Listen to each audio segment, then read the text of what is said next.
Hello students, your topic for today is Doctrine of Reasonable Classification and the Principle of Absence of Arbitrariness.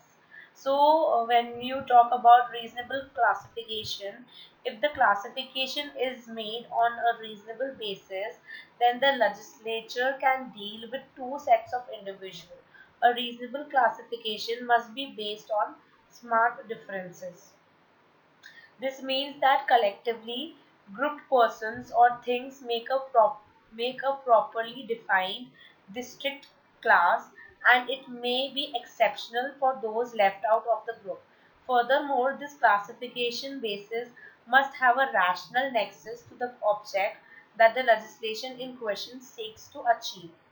Illustration for this is that the law on maternity benefits applies to women working on the way to maternity, not to others, because the purpose of the law on maternity benefits is to grant privileges and only to the women who turn out to be mothers when they need them. Hence, the category of men and women is based totally on an intelligible differentia.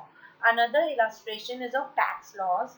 Charities, libraries are exempted from the shore tax, whereas other residents are not.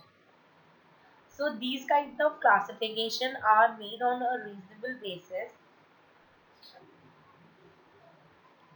and are made on smart differences.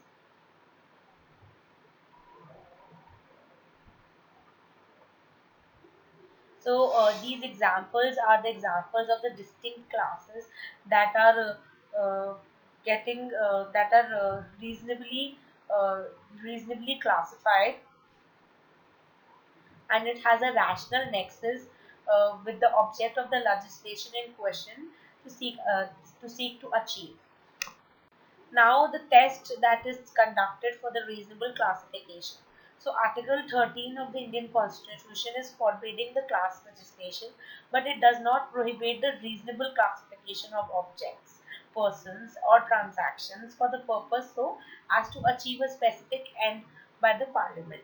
And such classification should not be artificial or arbitrary or evasive, and it must rest on a substantial distinction which is real.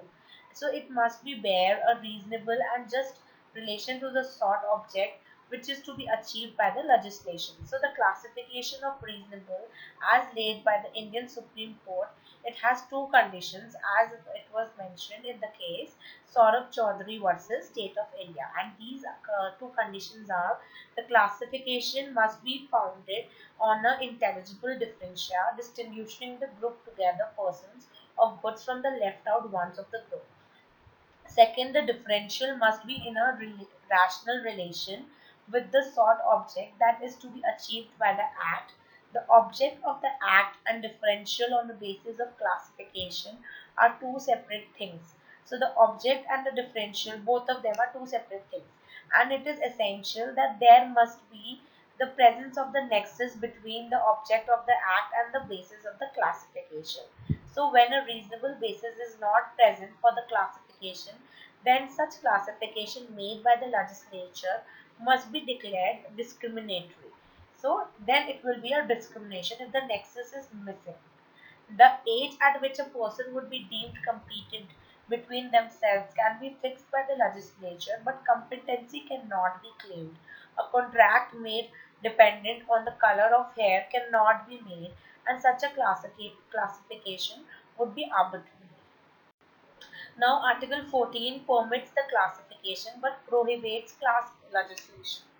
So, Article 14 guarantees equal protection of laws, and they are that neither this neither means that the laws need to be general in character, nor this means that it should be applicable to everyone. So, which means that the same law applies to every person, and it does not access attainment or situations in the same position. Different classes have various needs that require separate treatment.